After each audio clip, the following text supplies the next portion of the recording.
Shalom, selamat malam Bapak Ibu sekalian, umat Tuhan yang dimanapun berada. Malam ini kita akan melanjutkan online Bible Study kita. Untuk itu, mari kita tundukkan kepala lebih dahulu. Mari kita berdoa. Bapa di surga, kembali malam ini kami lanjutkan untuk belajar firman-Mu. Dan selalu kami berharap hanya kepadamu Tuhan, agar kami semua diberkati dengan firman-Mu ini. Sebab hanya kebenaranlah yang akan memerdekakan kami dari segala hal yang Tuhan tidak berkenan. Terima kasih Bapak berkati channel dan program kami ini untuk kemuliaan Tuhan. Berkati juga mulut hamba-Mu untuk menyampaikan kebenaran ini. Hanya di dalam nama Tuhan Yesus kami berdoa. Amin. Ya. Bapak Ibu sekalian, malam ini adalah sesi ke-17 dari Kitab Keluaran dengan tema Patung Anak Lembu Emas. Nah, ini akan menarik. Kita akan bahas satu persatu ya. Sebelumnya sebentar saya sharekan screen-nya ya. Baik, Bapak Ibu sekalian, malam ini adalah sesi ke-17 Kitab Keluaran, Patung Anak Lembu Emas. Ya. Oke, kita lanjutkan. Ya. Jadi di pertemuan kita yang lalu, kita sudah membahas tentang 10 firman Tuhan yang disebut juga dengan Dekalog atau Dasatitah atau 10 hukum Tuhan, atau kalau difilmkan itu dengan judul The Ten Commandments. Ya. Saya mau ulang sedikit dari Kitab Keluaran 31 ayat 18.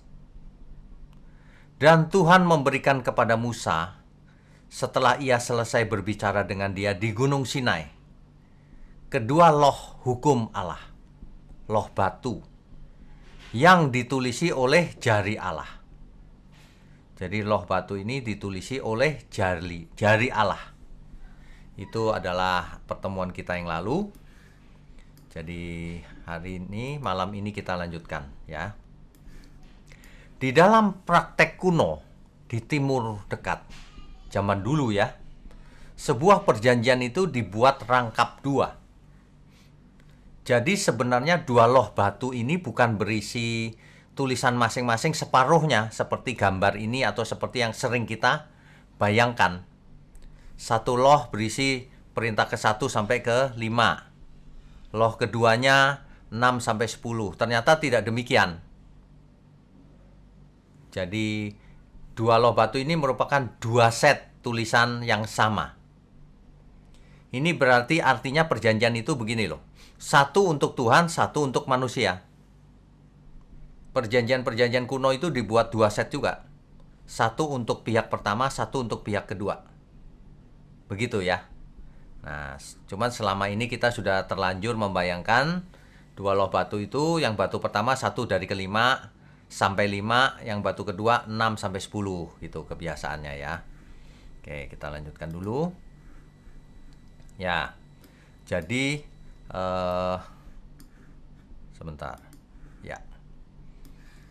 Oke, kita mulai dari Keluaran pasal 32 dari ayatnya yang pertama. Ketika itu Musa naik ke Sinai. Dan karena naik tidak turun-turun, tidak jelas juga karena belum ada handphone dan sebagainya. Jadi tidak ada komunikasi antara Musa yang di atas Gunung Sinai dan bangsa Israel yang di kaki Gunung Sinai. Karena begitu lama Musa tidak turun-turun, maka bangsa Israel berkumpul mengerumuni Harun dan berkata kepada Harun, "Mari buatlah untuk kami Allah." Harun diminta untuk membuat Allah, membuat Elohim yang akan berjalan di depan kami. Sebab Musa ini orang yang telah memimpin kami keluar dari tanah Mesir. Kami tidak tahu apa yang telah terjadi dengan dia. Naik ke gunung tapi nggak ada kabar, sudah lama padahal. Ketika Musa sudah lama begitulah, maka bangsa Israel mulai ragu, Musa mati nggak ya di atas gunung? Bagaimana ini nasib kita gitu. Jadi mereka ragu keberadaan Musa. Lalu mereka meminta Harun tadi itu membuat patung yang menjadi Allah mereka. Dan Harun pun melakukannya. Ini dicatat oleh Alkitab, Harun ternyata melakukannya. Ya. Harun membuat patung anak lembu emas. Dikisahkan dalam ayat 2 dan 3. Harun mengumpulkan semua anting-anting emas yang ada di bangsa itu. Lalu membuat anak lembu tuangan. Lalu dicor, dijadikan bentuk anak lembu. Dan mereka berkata, dan orang-orang semuanya berkata, "Hai Israel, inilah Allahmu, Elohim, yang telah menuntun engkau keluar dari tanah Mesir." Ini ya, bangsa Israel ini bagaimana ya, Harun ini ya. Mereka itu pengen lihat Allahnya dalam bentuk yang nyata gitu. Lalu buat patung anak lembu emas dari emas. Lalu berkata, "Ini loh Allah kita yang telah menuntun kita keluar dari tanah Mesir." Harun pun berseru loh, "Besok hari raya bagi Tuhan." Tuhannya huruf besar, Bapak Ibu. Artinya besok hari raya bagi Adonai, YHWH. Kalau orang biasa panggil Yahweh ya, besok hari raya bagi Yahweh. Yahweh itu patung anak sapi itu dipanggil Yahweh oleh bangsa Israel ketika itu.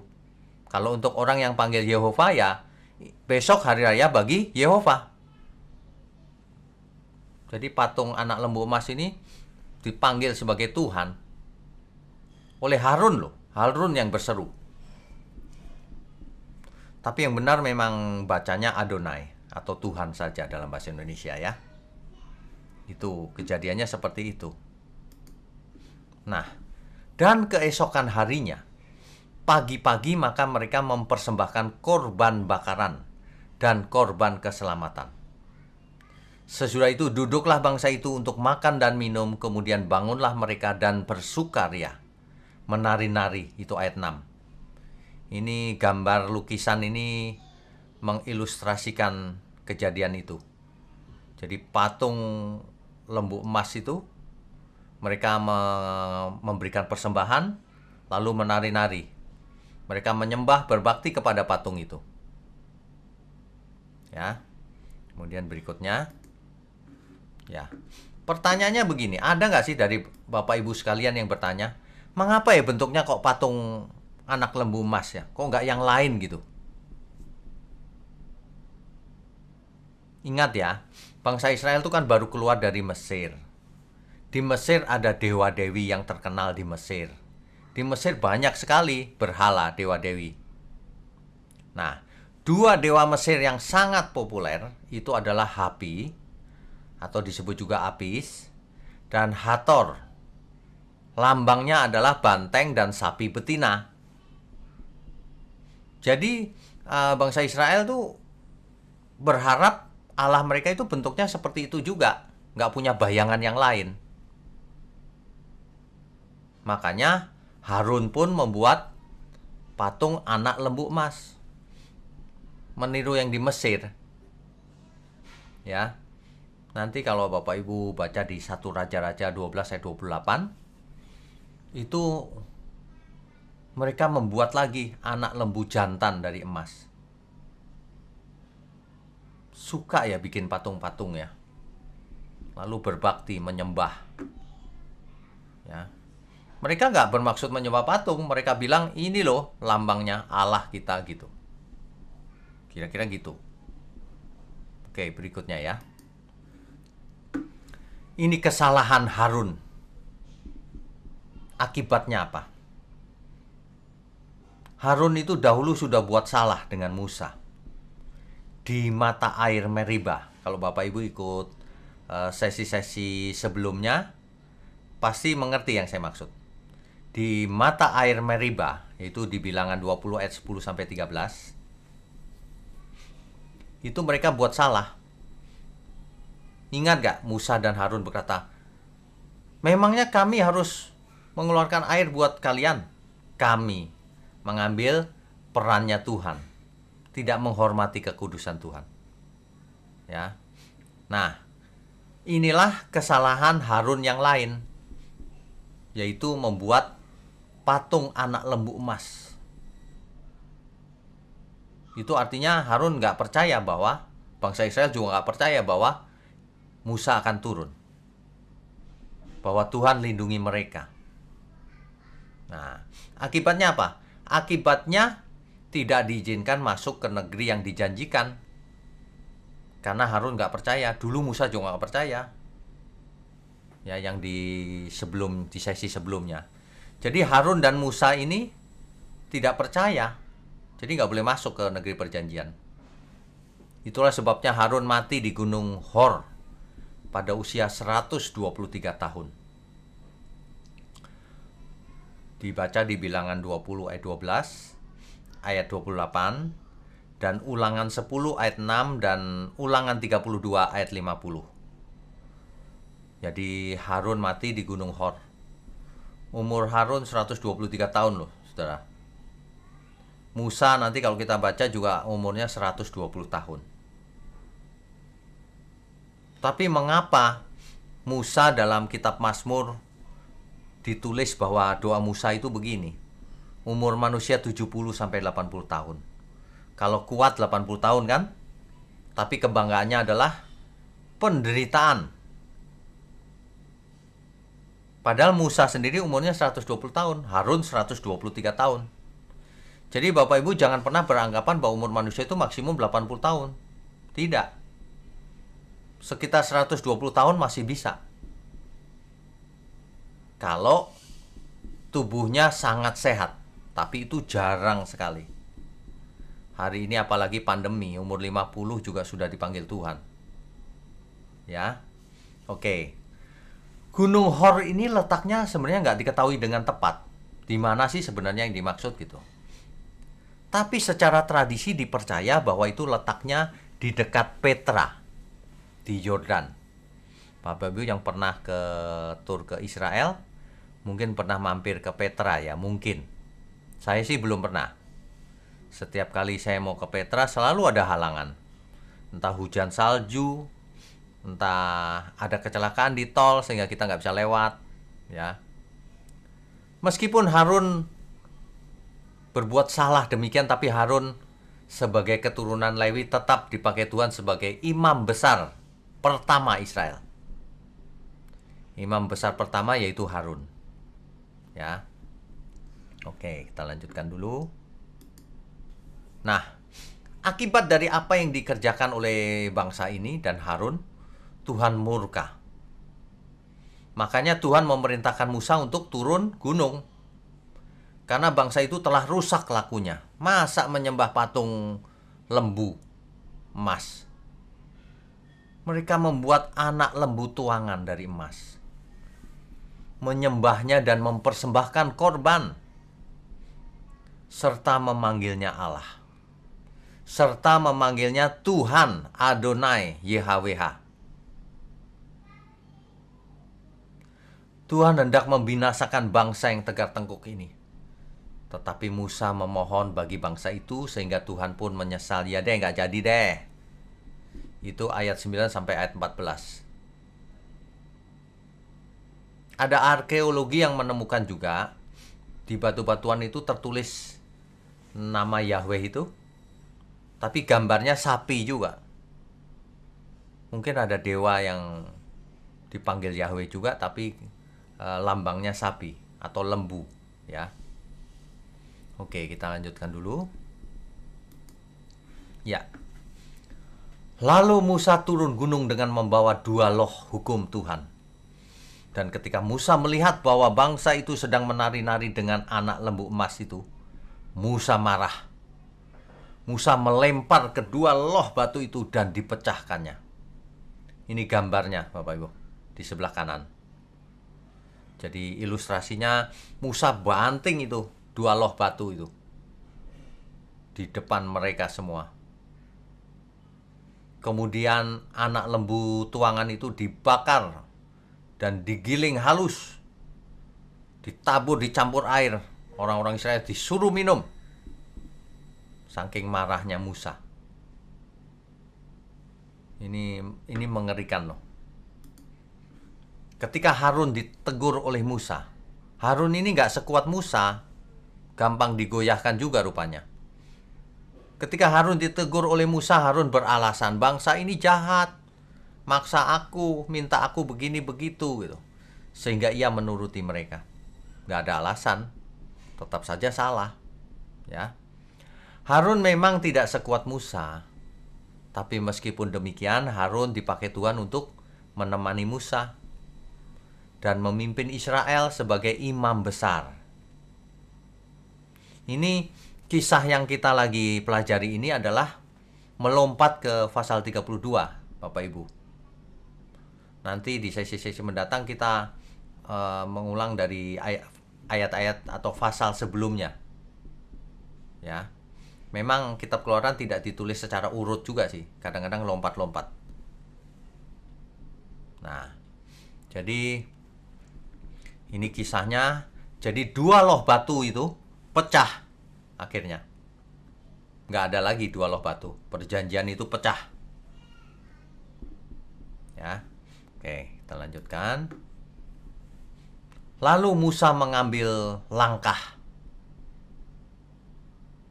Ditanya, dipilah-pilah bangsa itu. Siapa yang ada di pihak Tuhan? Kemari. Gitu. Yang tidak di pihak Tuhan dibunuh. Kira-kira 3.000 orang yang mati. Itu yang menentang. Ya, 3.000 orang. Lalu Musa kembali naik ke gunung, menghadap Tuhan, untuk memohon pendamaian karena dosa yang telah diperbuat oleh Israel. Ya, jadi Bapak Ibu bisa bayangkan nggak? Jadi kalau bangsa Israel ini sudah ragu apakah Musa masih hidup, lalu meminta Harun, mungkin mendesak ya, bukan cuma minta, mendesak Harun agar membuat patung lembu emas itu. Lalu mereka menari-nari mempersembahkan korban, memanggilnya Allah, memanggilnya Adonai, Tuhan, menyembahnya.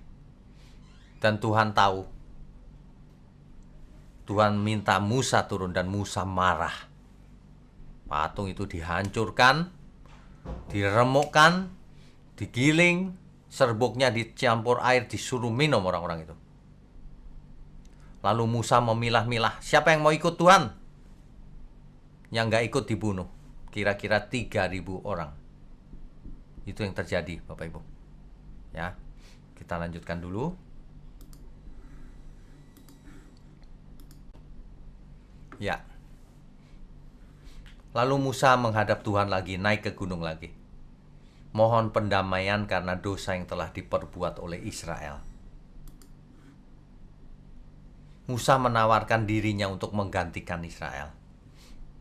Ayat 31. Lalu kembalilah Musa menghadap Tuhan dan berkata, bangsa ini telah berbuat dosa besar, sebab mereka telah membuat Allah emas bagi mereka. Tetapi sekarang kiranya engkau mengampuni dosa mereka itu. Dan jika tidak, hapuskanlah kiranya namaku dari dalam kitab yang telah kau tulis. Musa ini pemimpin yang luar biasa loh. Musa menawarkan dirinya untuk menggantikan Israel. Jangan sampai umat yang dipimpinnya itu binasa. Aku saja yang menggantikan. Hapus saja namaku dari kitab yang kau tulis itu. Kitab kehidupan itu, Bapak Ibu. Tetapi Tuhan berfirman kepada Musa, siapa yang berdosa kepadaku, nama orang itulah yang akan kuhapuskan dari dalam kitabku. Gak bisa manusia lain menggantikan, gak bisa. Ya. Oke, kita lanjutkan. Musa minta penyertaan Tuhan. Setelah itu kan pada ketakutan itu bangsa Israel. Karena sudah berbuat dosa pasti takut. Kalau yang berbuat dosa nggak takut ya tadi mati hukumannya. Ini takut gemetar. Pasti itu. Keluaran pasal berikutnya 33 dari ayat pertama. Berfirmanlah Tuhan kepada Musa, pergilah, berjalanlah dari sini, engkau dan bangsa itu yang telah kau pimpin keluar dari tanah Mesir, ke negeri yang telah kujanjikan dengan sumpah kepada Abraham, Ishak dan Yakub. Demikian kepada keturunanmu lah akan kuberikan negeri itu. Bapak, Ibu, Saudara sekalian, sebenarnya Tuhan ingin membinasakan bangsa itu ketika menyembah patung sapi emas itu. Tapi Tuhan ingat janjinya kepada Abraham, Ishak dan Yakub, sehingga Tuhan mengampuni. Ayat 2-nya, aku akan mengutus seorang malaikat berjalan di depanmu dan akan menghalau orang Kanaan, yaitu orang Amori, orang Het, orang Feris, orang Hewi, dan orang Yebus, yakni ke suatu negeri yang berlimpah-limpah susu dan madunya. Ke negeri yang berlimpah susu dan madunya. Tapi Tuhan berkata begini, sebab aku tidak akan berjalan di tengah-tengahmu, karena engkau ini bangsa yang tegar tengkuk. Bangsa ini tegar tengkuk. Sudah melihat mujizat begitu hebat, gak berapa lama mengeluh lagi, berantem lagi, berkelahi lagi dengan Musa. Tegar tengkuk, mengulang-ulang terus kesalahannya. Supaya aku jangan membinasakan engkau di jalan. Mendengar ini bangsa itu takut kalau binasa. Ya. Ketika bangsa itu mendengar ancaman yang mengerikan ini, berkabunglah mereka, dan seorang pun tidak ada yang memakai perhiasannya. Berfirmanlah Tuhan kepada Musa, katakanlah kepada orang Israel, kamu ini bangsa yang tegar tengkuk. Jika aku berjalan di tengah-tengahmu sesaat pun, sebentar saja, tentulah aku akan membinasakan kamu. Oleh sebab itu, tanggalkanlah perhiasanmu, maka aku akan melihat apa yang akan kulakukan kepadamu. Tanggalkan semua perhiasanmu. Bangsa Israel supaya ngerti dulu perhiasannya dipakai untuk membuat lembu emas tuangan. Sekarang disuruh tanggalkan, jangan dipakai. Demikianlah orang Israel tidak memakai perhiasan-perhiasan lagi sejak dari gunung Horeb.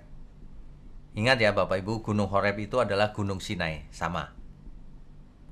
Nah, di ayat ke-7 sampai 17, Musa meminta penyertaan Tuhan. Tuhan, kalau engkau tidak menyertai aku, lebih baik aku tidak berangkat dari sini. Kami tidak berangkat. Terus begitu Musa. Ya. Bahkan Musa ingin melihat kemuliaan. Perlihatkanlah kemuliaan-Mu Tuhan. Tuhan berkata, tidak ada seorang pun melihat Tuhan. Barang siapa melihatnya pasti mati. Nah, itu bisa dibaca secara detail oleh Bapak Ibu dari ayat 18 sampai 23. Ya. Kalau membaca Alkitab harus mengerti konteksnya. Makanya kalau baca sendiri suka kesulitan, ajak saja teman-teman Bapak Ibu untuk ikut online Bible Study ini. Kalau belajar sama-sama begini kan enak ya. Apalagi kalau dijelaskan. Oke, kita lanjutkan dulu ya. Nah, kita sudah tahu tadi dua loh batu dibanting oleh Musa pecah. Lalu di ayat pasal 34, kita sudah sampai pasal 34. Berfirmanlah Tuhan kepada Musa, pahatlah dua loh batu yang sama dengan yang mula-mula.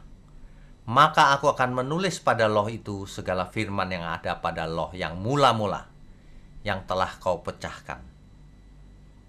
Bapak Ibu kalau baca terus ya. Lalu Musa memahat dua loh batu sama dengan yang mula-mula, dibuat lagi persis. Bangunlah ia pagi-pagi dan naiklah ia ke atas gunung Sinai, naik lagi, seperti yang diperintahkan Tuhan kepadanya. Dan membawa kedua loh batu itu di tangannya. Nah, terjadi, nanti dibaca lengkapnya ya Bapak Ibu. Saya ini lompat-lompat supaya intinya kita tangkap. Di ayat ke-11, tetapi engkau berpegang pada yang kuperintahkan, berpeganglah pada yang kuperintahkan kepadamu pada hari ini. Lihat, aku akan menghalau dari depanmu orang Amori, orang Kanaan, orang Het, orang Feris, orang Hewi, dan orang Yebus. Nah, berikutnya, sebaliknya mesbah-mesbah mereka haruslah kamu rubuhkan. Tugu-tugu berhala mereka kamu remukkan, dan tiang-tiang berhala mereka kamu tebang. Kalau Bapak Ibu membaca dengan urut ya, detail ya, firman Tuhan bahkan akan berkata, kamu jangan bergaul dengan mereka, kamu jangan ambil istri mereka, nanti kamu ikut mereka, kebiasaan mereka itu. Gitu ya. Nah, ada yang menarik dari tiang-tiang berhala di sini. Di NIV lebih jelas. Break down their altars, smash their sacred stones, and cut down their Asherah poles. Asherah. Nama Asherah itu disebut juga Asitoret, adalah nama dewi kesuburan. Makanya kalau di Alkitab ada nama Baal, Asitoret, Molok, dan sebagainya. Nah, Asitoret itu Asherah. Itu adalah nama dewi kesuburan, istri dari dewa El, menurut mitos Kanaan kuno. Jadi nama El itu nama dewa. Sedangkan bagi Israel, El itu adalah Allah atau Tuhan, huruf besar. Allahnya Abraham, Ishak, dan Yakub. Elohim, El. Nah, istri dari dewa El itu Asherah. Makanya kalau ada orang yang berkata tidak boleh pakai kata nama Allah, padahal Elohim juga nama dewa. Sama, El. Dewa El namanya. Itu kepala dewa Kanaan, ketuanya dewa Kanaan, yang tertinggi dari dewa Kanaan. Itu orang Kanaan percaya akan dewa-dewa itu. Dan yang tertinggi namanya El. Sama, El, Eloah, Elohim. Ya. Oke. Nama Asherah juga dipakai untuk tiang berhala. Nah, itu yang diterjemahkan dalam bahasa Indonesia tadi di Keluaran 34 ayat 13. Nama Asherah atau Asitoret ini dipakai sebagai tiang berhala atau tugu, sebagai lambang kesuburan. Jadi yang diukir, jadi dari kayu begitu, diukir mungkin gambarnya, gambar dewi itu, yang biasanya disandingkan dengan berhala lainnya. Bapak Ibu bisa baca di Ulangan 16 ayat 21, 1 Raja-Raja 14 ayat 23. Ya. Oleh karena itu, ayat 14, bangsa Israel diperingatkan, sebab itu janganlah engkau sujud menyembah kepada Elohim lain, Allah lain. Karena Tuhan yang namanya cemburuan adalah Allah yang cemburu, adalah Elohim yang cemburu. Awas kamu kalau menyembah El Kanaan itu ya. El yang benar adalah El-nya Abraham, Ishak, dan Yakub, bukan El-nya Kanaan itu. Begitu ya. Oke, sebab Allah adalah Allah yang cemburu. Ada yang bertanya kepada saya, Allah kok cemburu, Pak? Kok negatif? Tidak, cemburu yang di sini ini cemburu ilahi. Agar supaya manusia itu selamat. Ya. Makanya dalam 10 firman Tuhan, inilah intinya. Janganlah kau buat bagimu Allah tuangan. Itu ayat 17. Jangan ada Allah lain di hadapanku, di hadiratku. Masih ingat ya, 10 firman Tuhan. Oke, kita lanjutkan lagi. Ya. Di ayat 27, berfirmanlah Tuhan kepada Musa, tuliskanlah segala firman ini Sebab berdasarkan firman ini telah kuadakan perjanjian dengan engkau dan dengan Israel. Bapak Ibu ingat ya. Jadi 10 firman Tuhan ini adalah perjanjian yang diadakan oleh Tuhan dengan umat Israel melalui Musa. Di sesi yang lalu kita sudah bahas bahwa nanti di masa depan yang dinubuatkan oleh Nabi Yeremia bahwa Tuhan akan membuat perjanjian yang baru. Bukan seperti yang dibuat kepada nenek moyang mereka di Gunung Sinai. Bukan. Nah, yang dimaksud ini perjanjian ini. Perjanjian ini nanti ada yang lebih baru perjanjiannya. Penyempurnaan dari semua ini. Aku akan menaruh hukumku di akal budi manusia, di batin manusia, di hati manusia. Bukan di dua loh batu lagi. Itulah perjanjian yang baru. Menjadikan manusia-manusia Allah. Man of God. Anak-anak Allah. Gitu ya. Ayat 28. Dan Musa ada di sana bersama-sama dengan Tuhan 40 hari 40 malam lamanya. Tidak makan roti dan tidak minum air. Dan ia menuliskan pada loh itu segala perkataan perjanjian, yakni ke-10 firman. Inilah yang dimaksud 10 firman ya. Jadi 2 loh batu yang pecah itu sekarang dibuat lagi gitu.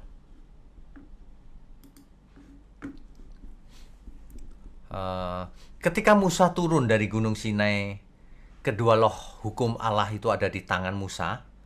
Ketika ia turun dari gunung itu, tidaklah ia tahu, Musa tidak tahu bahwa kulit mukanya bercahaya. Oleh karena ia telah berbicara dengan Tuhan. Ilustrasinya gambar di samping ini, Bapak. Jadi bercahaya wajahnya. Ketika Harun dan segala orang Israel melihat Musa, tampak kulit mukanya bercahaya, maka takutlah mereka mendekati dia.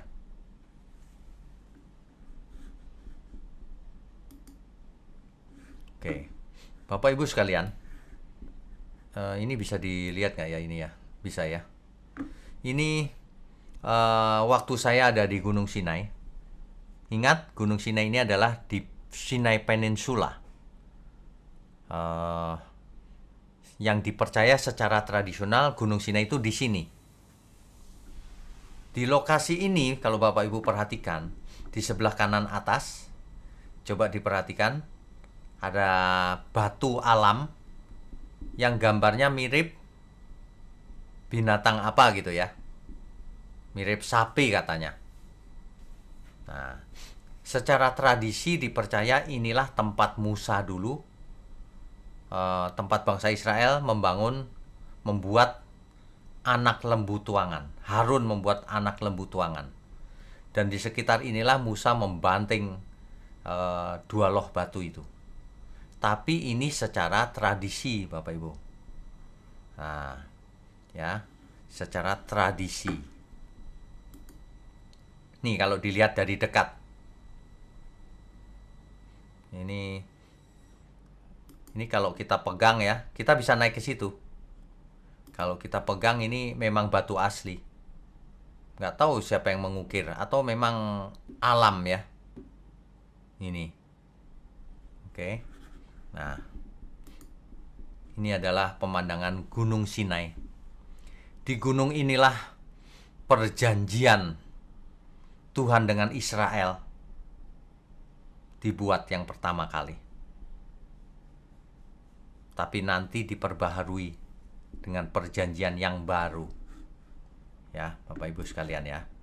Saya ingin share sedikit waktu saya ke Israel sebentar. Jadi ini adalah lokasi Gunung Sinai secara tradisional ya. Saya mau tunjukkan ketika saya ada di sana sebentar. Ya. Jadi di tahun 2020 Januari tanggal 1 ketika Jakarta banjir itu saya berangkat ke Israel. Nah, ini salah satu dokumentasinya Bapak Ibu mungkin bisa lihat sebentar ya. Sebentar, yang mana ya? Oke. Ini adalah di apa? Nih, ini Bapak Ibu. Ini adalah Gunung Sinai, ini di kaki Gunung Sinai. Ya. Jadi coba perhatikan Gunung Sinai ini batu-batuan semuanya.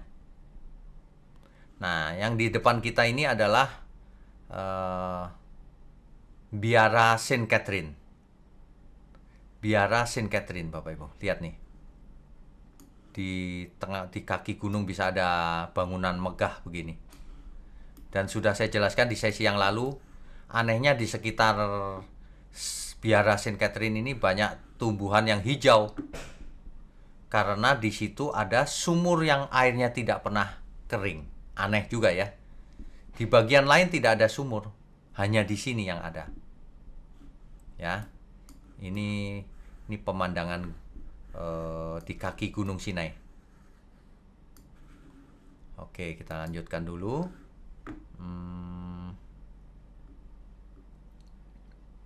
Mana ya? Oke, ini.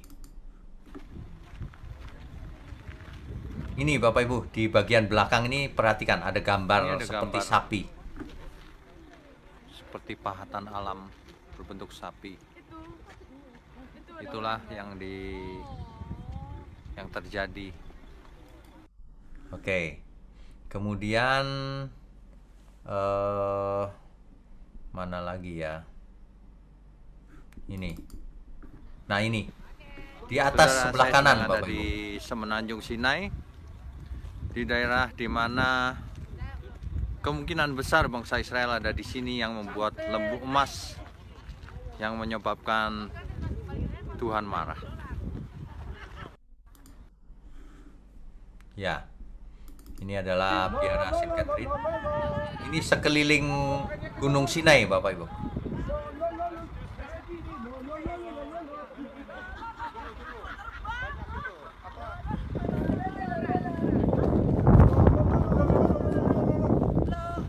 Itu dia, batu yang berbentuk seperti sapi. Ukiran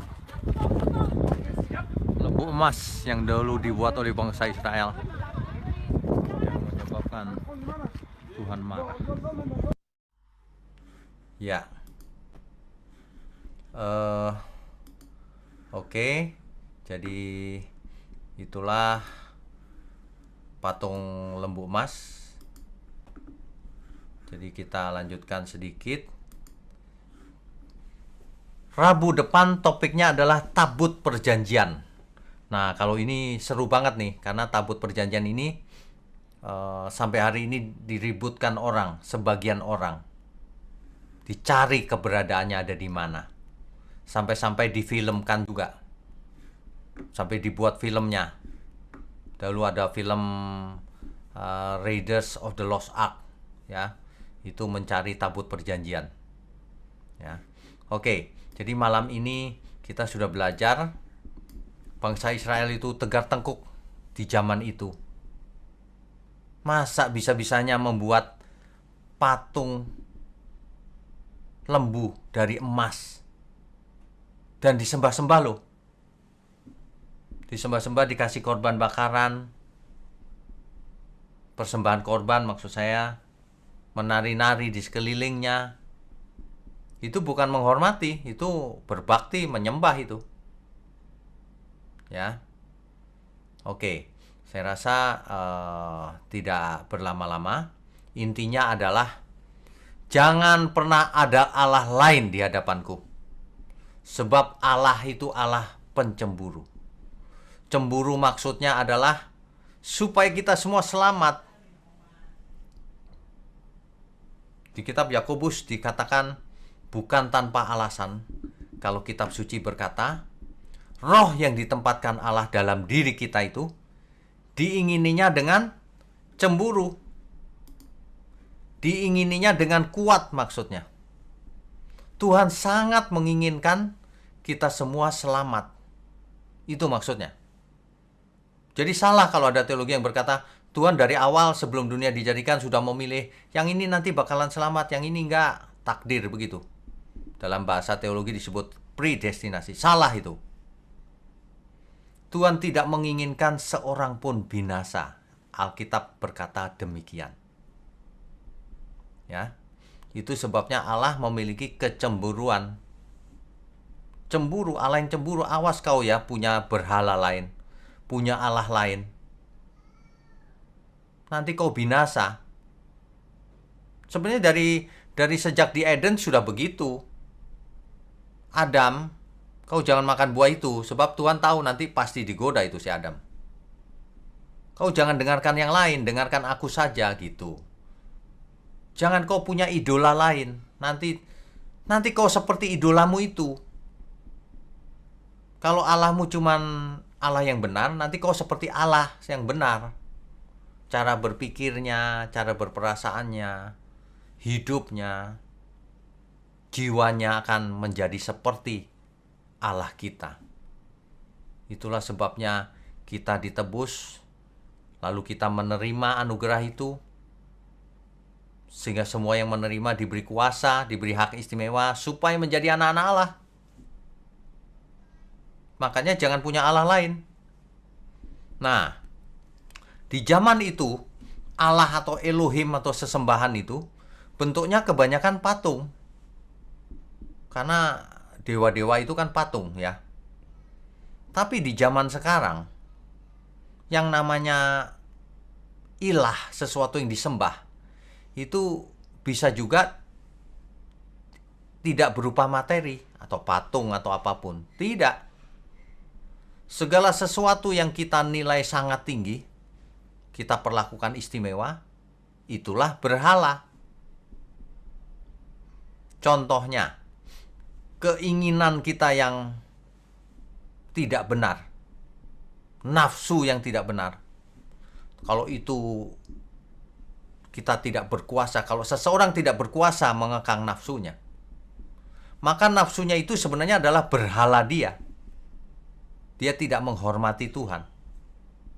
Jangan ada Allah lain. Ada nafsunya sendiri itu. Dalam kasus lain, seseorang yang punya masalah, misalnya seorang istri ditinggal suaminya, punya masalah lalu ia frustasi, ia tidak mengurus anaknya, ia larut dalam kesedihan, terus tidak mandi, frustasi. Itu berhala itu. Masalah dia jadi berhala itu. Meskipun banyak masalah, Allah kita tetap. Jangan ada Allah lain. Jangan ada sesuatu yang menghalangi antara kita dan Allah. Dalam kasus tadi masalahnya itu jadi berhala. Ya. Dalam kasus lain orang yang hobinya apa ya misalnya ya. Sehingga waktunya habis karena hobinya itu. Sehingga ia tidak menomorsatukan Tuhan. Maka hobinya itu menjadi berhala. Memang ia tidak membuat anak lembu emas tuangan, patung anak lembu, enggak. Tapi ada patung atau berhala yang tidak kelihatan di pikirannya, di hatinya. Sebagian besar orang punya Allah lain yang namanya Mammon. Wah, hatinya ada di sana. Padahal hati kita harus ada di Tuhan, tapi ada di sana. Allah lain itu, berhala, Mammon. Itu sebabnya Alkitab Tuhan Yesus langsung mengkontraskan antara Mammon dan Tuhan. Seseorang tidak bisa memiliki dua Tuhan. Pilih, mau Mammon, mau dunia ini, atau mau Tuhan. Karena kalau Mammon dijadikan Tuhan, itulah Allah lain itu. Banyak orang menyembah Mammon loh. Menyembahnya bukan dengan cara begini-begini, bukan. Menyembahnya dengan hatinya benar-benar ada di sana. Merasa aman kalau uangnya banyak. Pelitnya minta ampun, super pelit. Ada orang membutuhkan, dia nggak tolong. Itu namanya berhala. Itu Mammon itu. Dan yang lain-lain. Makanya hendaklah kita semua memeriksa diri. Apakah ada ilah lain di dalam diri kita? Kalau ada, cepat dibereskan. Ada orang yang berhalanya itu dirinya sendiri. Egonya begitu luar biasa. Hanya memikirkan diri sendiri. Itu berhalanya itu dirinya sendiri itu. Sombong gitu. Wah, itu berhala itu. Ya. Jadi yang namanya berhala tidak hanya berupa patung. Yang tidak berupa patung pun lebih berbahaya. Demikian implikasi dari apa yang kita sudah pelajari dari malam ini. Kita akan lanjutkan Rabu depan dengan topik tabut perjanjian. Baik, kita lanjutkan dengan tanya jawab. Co-host silakan. Ya, baik, bagi Bapak Ibu yang ingin bertanya, dipersilakan untuk membuka video dan menggunakan icon raise hand. Yang pertama Bapak Agus Tewung, silakan Pak. Silakan Pak Agus. Ya, shalom Pak, selamat malam. Shalom. Saya gini Pak, saya pernah mendengar khotbah Bapak. Jadi gini, bahwa sebelum manusia pertama itu ditempatkan, itu sudah ada yang mengintai, yaitu setan ya Pak ya. Ya. Dan apakah, yang saya mau tanya Pak, apakah ada hubungannya dengan Wahyu pasal 12 ayat 7 hingga 9? Saya baca ya Pak ya. Perikopnya, naga dikalahkan, maka timbullah peperangan di sorga, Mikael dan malaikat-malaikatnya berperang melawan naga itu, dan naga itu dibantu oleh malaikat-malaikatnya. Tetapi mereka tidak dapat bertahan, mereka tidak dapat tempat lagi di sorga. Dan naga besar itu, si ular tua yang disebut iblis atau Satan, yang menyesatkan seluruh dunia, dilemparkan ke bawah. Ia dilemparkan ke bumi bersama-sama dengan malaikat-malaikatnya. Pertanyaannya Pak? Pertanyaan saya Pak, yang dimaksud sebelum dunia dicipta, inikah iblis yang dijatuhkan ke Taman Eden itu ya Pak? Ya, betul. Ini dia. Jadi Ini ya, terjadi pemberontakan di surga, ya. Lalu Lucifer itu dibuang ke bumi menjadi setan. Tapi malaikat-malaikat yang mengikut dia, sepertiga malaikat di surga, dibuang ke bumi menjadi roh-roh jahat. Begitu Pak. Ya, jadi begini Pak, berarti kalau malaikat itu ketika dia berbuat dosa tidak ada pengampunan ya Pak ya, karena hidup dalam roh ya? Ya, betul. Karena rohnya sudah rusak. Karena kalau Tuhan mengampuni, artinya yang diampuni itu harus bisa diperbaiki. Gitu. Berarti pemikiran saya begini Pak, berarti kita nih di dunia ini satu nusa kambangan dengan iblis ya Pak?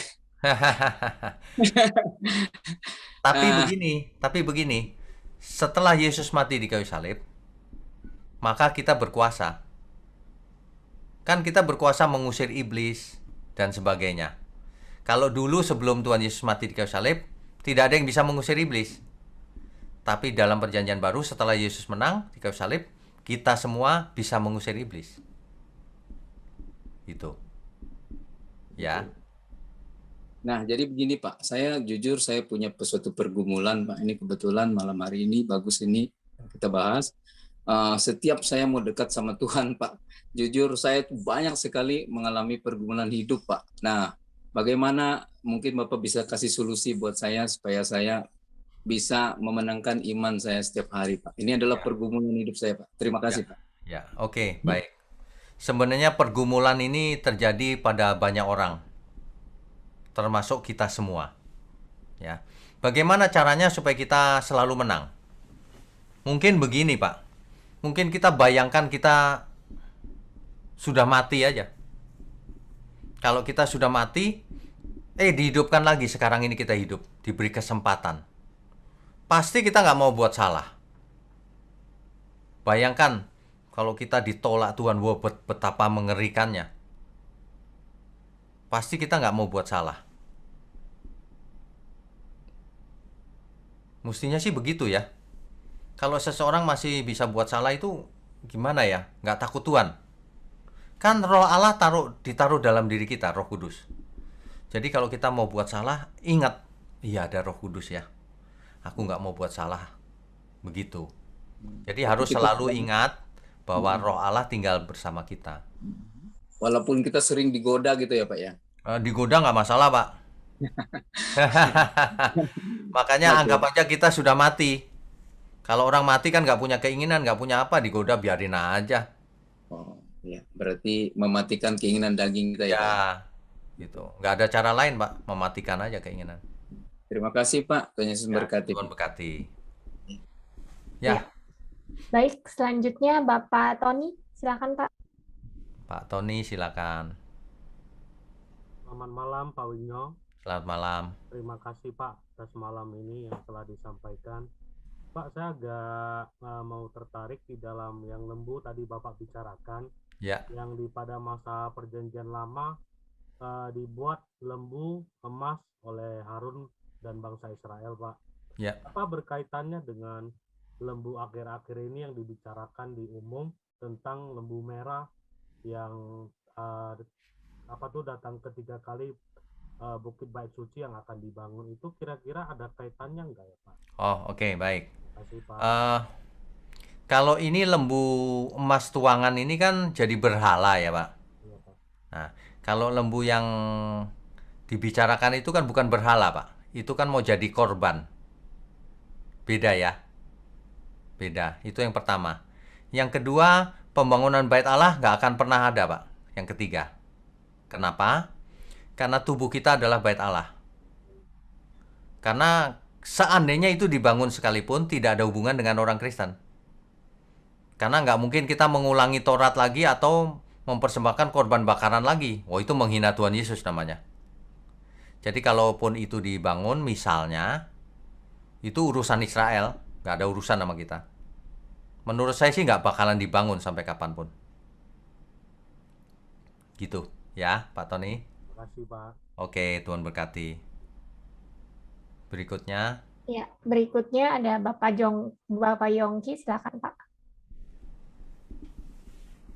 Ya, Pak Wek, selamat malam. selamat malam, Pak.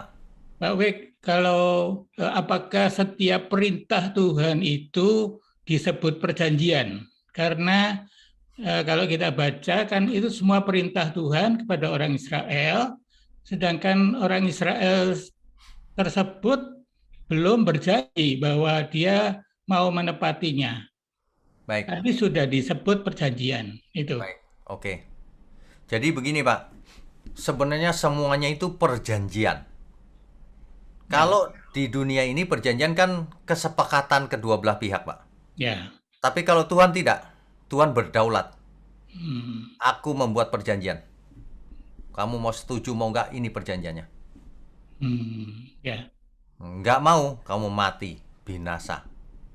Gitu. Mengapa? Karena kita tidak punya hak apa-apa, Pak. Kita diciptakan dari tidak ada menjadi ada. Bukan berarti Tuhan sewenang-wenang juga, bukan. Tuhan mau kita selamat menjadi anak-anaknya. Lu bayangin, masa kita nggak mau sih? Gitu. Nah, semuanya itu sebenarnya perjanjian. Makanya, Adam itu melanggar perjanjian di Eden. Meskipun tidak ditulis kan? Ya. Nah, tapi tertulis juga, Pak. Dijelaskan di kitab lain. Saya coba dibaca, Pak.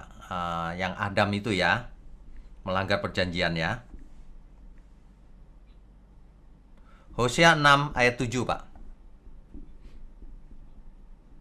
Saya bacakan ya. Ya. Tetapi mereka itu telah melangkahi perjanjian di Adam. Di sana mereka telah berkhianat terhadap aku. Kalimat ini agak aneh, Pak. Masa di Adam? Mestinya terjemahannya begini. Tetapi mereka itu telah melangkahi perjanjian seperti Adam. Di sana mereka telah berkhianat terhadap aku. Seperti Adam. Adam melanggar perjanjian, Pak. Jadi semuanya itu perjanjian. Gitu ya, Pak? Sama dengan kita sekarang. Kita punya perjanjian baru. Loh, emangnya kita sepakat? Siapa suruh? Bukan soal sepakat. Ini Tuhan yang berikan. Ini perjanjiannya. Kamu mau ikut? Kamu nggak ikut ya binasa gitu aja.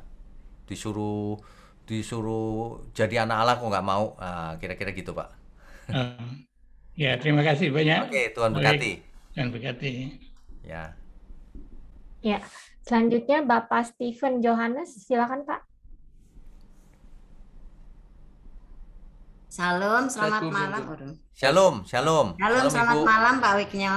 Ya, Ibu. Itu berarti dua loh batu yang pertama itu yang nulis Tuhan. Terus loh batu yang baru berarti yang nulis Musa ya Pak Wiknyo? Menurut teks, iya, Bu. Tapi teks ini kan bisa berarti bukan harafiah, Bu. Misalnya begini. Ditulis dengan jari Allah. Memangnya Allah punya jari? Kan nggak gitu kan? Ya bisa saja Tuhan mengukir, tapi kan nggak punya jari Tuhan. Itu bahasa manusia kan? Bisa juga. Atau menulisnya melalui Musa bisa juga. Tapi kalau berdasarkan teks, Musa yang disuruh nulis yang kedua ini. Gitu, Bu. Ya, terima kasih Pak Wiknyo. Ya, Tuhan berkati. Amin. Ya, selanjutnya Ibu Grace, silakan.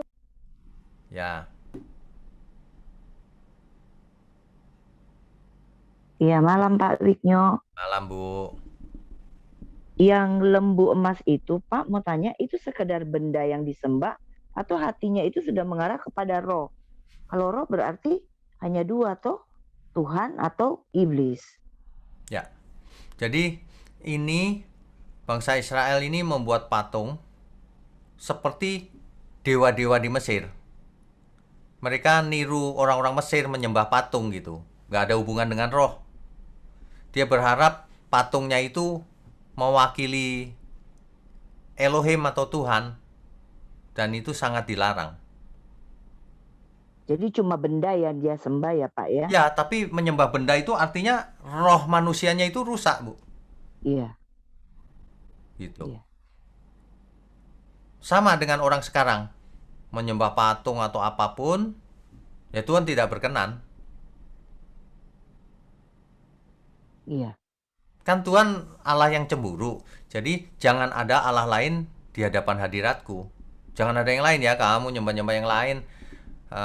Allah murka. Itu sebenarnya dibahasakan dengan gini, Bu. Jika kamu menyembah binatang itu, nah itu menyembah juga tuh. Maka kamu akan diberi tanda di dahimu dan di tanganmu. Nah, rusak jadinya. Cara pikirnya rusak, perbuatannya jahat. Gitu. Nggak menghormati Tuhan, udah pasti itu.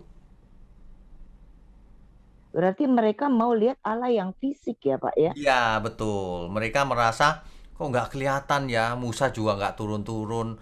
Buat dong, yang seperti di Mesir kira-kira gitu. Kan kelihatan nih sekarang, nah gitu. Iya. Iya, makasih Pak Wiknyo. Ya, Tuhan berkati. Tuhan berkati Pak. Ya, berikutnya Oke, selanjutnya Bapak David, silakan Pak.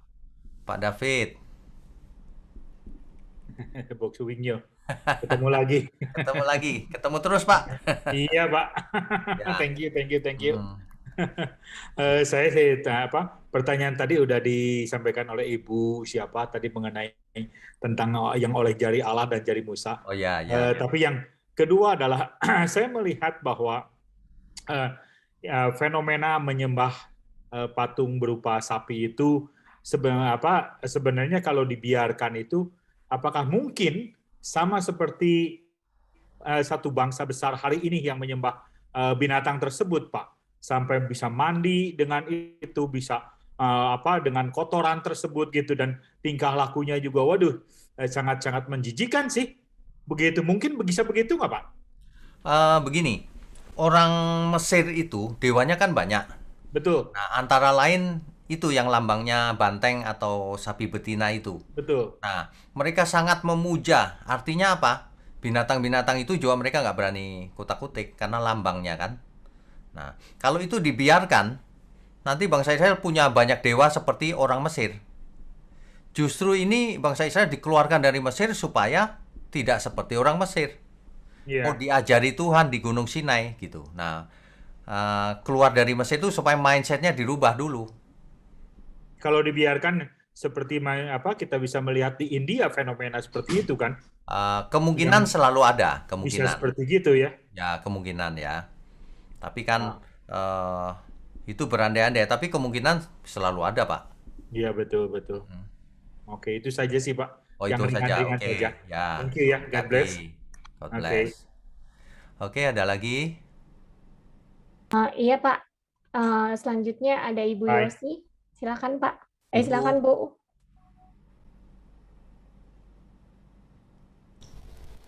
Ya, terima kasih. Selamat malam Pak Wek. Malam, Bu Yosi. Saya hanya singkat tanyanya. Itu nama gunung itu Pak, Gunung Sinai, Gunung Horeb, apakah itu juga disebut Sion itu Pak? Sion beda, Bu. Sion beda lagi. Nanti gini. Nanti ada penyebutan, nanti ada khusus kita bahas soal Sion ya. Sion dan kaitannya dengan yang lain. Apa saja sih kok sampai disebut Israel itu penyebutannya Zionis dan sebagainya kan gitu kan, hubungannya ke sana. Jadi kalau Gunung Sion itu beda lagi. Jadi nanti kalau kita pas mampir ke sana, kita akan, maksud saya kalau kita lagi bahas topiknya yang sampai di sana, nah kita akan bahas. Yang Gunung Sion itu bukan yang di Sinai, bukan. Gunung Sion itu di dekat Yerusalem, Bu. Oh, Gitu. oh ya. Ya, beda sama sekali. Ya. Itu Biara Saint Catherine itu bukannya di Bukit Sion Pak? Biara Saint Catherine ada di kaki Gunung Sinai. Kaki Gunung Sinai. Ya, kalau kita mau naik Gunung Sinai itu di kakinya tadi itu, Bu, yang saya tunjukkan fotonya itu. Iya. Nah, itu Biara Saint Catherine tuh. Di Biara Saint Catherine itu luar biasa. Ditemukan manuskrip Perjanjian Baru. Luar biasa itu di situ. Ketemunya di situ tuh. Oh ya. Manuskrip yang terbesar. 2 terbesar itu di situ. Satunya di situ, ya. Iya. Manuskrip Codex Sinaiticus namanya. Karena ditemukan di Sinai gitu. Nanti kalau saya lagi bahas tentang ineransi Alkitab, kita akan membahas sedikit tentang manuskrip itu, Bu. Iya, Pak. Ya, gitu. Ya. Terima kasih, Pak W. Oke. Tuhan berkati. Ada lagi mungkin? Iya. Selanjutnya Bapak Rafli Rinaldi. Silakan, Pak. Pak Rafli, silakan. Ya, selamat malam Pak Wik. Selamat malam. Ya, mengenai 2 loh batu itu Pak ya, saya tertarik kenapa tadi Bapak tadi menyatakan bahwa sebenarnya itu kan adalah 1 loh yang berisi 10 tetapi dibuat 2 ya. Ya. Tetapi pada kenyataannya yang ada sekarang ini yang sering kita lihat dan itu mungkin berasal dari Israel Pak ya, dijual sebagai souvenir ya. Itu ada 2 Pak ya. Ya. Dan memang 1 sampai 4 itu adalah hukum kepada Tuhan, yang 5 sampai ke 10 itu adalah manusia dengan manusia ya. Ya. Tabut perjanjian ini kan ada di Israel kalau tidak salah ya Pak ya. Mungkin Pak Wikjo sudah ke sana lihat. Sebenarnya 1 atau 2 Pak? Apakah kalau tadi Pak Wikjo bilang memang cuma 1, berarti kenapa mesti dibuat 2 Pak? Berarti ini kan tidak sesuai dengan yang sebenarnya kan Pak ya. Itu yang pertama Pak. Yang kedua, tadi dikatakan bahwa loh batu yang kedua itu dibuat oleh Musa. Tetapi di pasal 34 itu Tuhan sendiri yang akan menuliskannya lagi Pak. Itu mana itu Pak? Ya, tapi kan Tuhan yang memerintahkan Musa suruh menulis. Ya, betul. Ya. Tapi bukannya dibilang maka aku akan menulis pada loh itu segala firman yang ada pada loh yang mula-mula Pak. Ya. Aku ini apakah Musa atau Tuhan Pak? Nah, makanya saya bilang bahwa bisa juga Tuhan menulis tapi suruh Musa yang menulis. Musa diberi otoritas untuk menulis, bisa juga begitu. Jadi nggak terlalu perlu dipermasalahkan. Oke. Gitu ya. Lalu yang berikutnya Pak ya, kita tahu Nanti bahwa dulu Pak, yang pertama tadi apa ya? Supaya nggak lupa. yang pertama mengenai 2 loh itu Pak. Tadi Bapak bilang sebenarnya sama tapi dibuat 2 gitu loh Pak. Ya. Jadi praktek kuno, Pak, itu perjanjian itu selalu 2 rangkap, gitu. Jadi Ya. kalau di Israel souvenir dan sebagainya, buku dan sebagainya, ya memang begitu, Pak. Banyak orang pengertiannya begitu. Sama dengan ini. Ya sebenarnya cuma satu aja Pak ya, yang ini yang mesti kita camkan bahwa loh batu itu bukan 2, 1 sampai 4, 5 sampai 6, tapi satu menyangkut 1 sampai 10 gitu Pak ya. Ya, tapi kalau orang nggak percaya itu nggak masalah sih. Ya nggak masalah sih Pak, cuma sekedar kita. Yang penting 10 poinnya itu gitu, Pak. Iya betul Pak. Lalu Lagi pula berikutnya kan tidak ditulis di 2 loh batu lagi di akal budi manusia gitu. Iya. Itu yang di Yeremia kalau nggak salah. Yeremia ya. Ya. Kemudian ini Pak mengenai sikap Musa Pak yang melemparkan loh batu itu Pak. Ya. Ini bagaimana kita ngomongnya? Itu kan sesuatu yang ditulis oleh jari Tuhan ya, tetapi kok Musa bisa aja melemparkan begitu aja. Kita aja kalau bisa dapat apa-apa misalnya dari presiden kan kita mesti jaga Pak gitu kan, penghargaan atau apa kita mesti jaga gitu. Tapi Musa begitu mendapat itu kok dia bisa lemparkan begitu aja Pak, dan Tuhan juga tidak marah ya.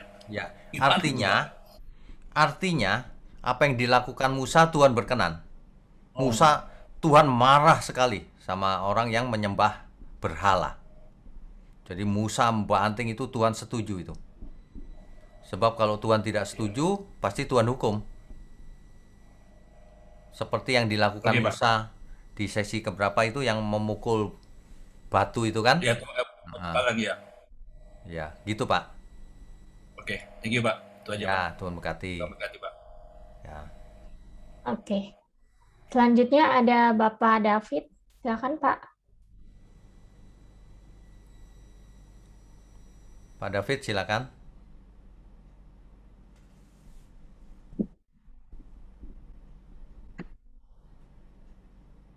Shalom Pak Wigno, selamat malam. Shalom. Terima kasih untuk pembelajaran malam ini Pak.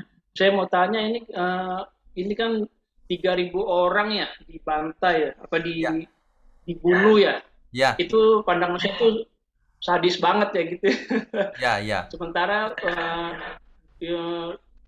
dosa Adam, Hawa, dosa Kain itu diampuni gitu sama Tuhan. Ya. Tapi kok ini yang 3.000 orang ini sepertinya nggak ada ampun gitu. Apakah ini dosa memang nggak bisa diampuni seperti dosa menghujat Roh Kudus ya Pak? Itu aja sih yang mau tanyain. Ya, pastinya ini dosa yang paling berat di zaman itu Pak. Makanya hukumnya mati. Iya. Sama Jadi dengan nggak ada ampun Pak ya.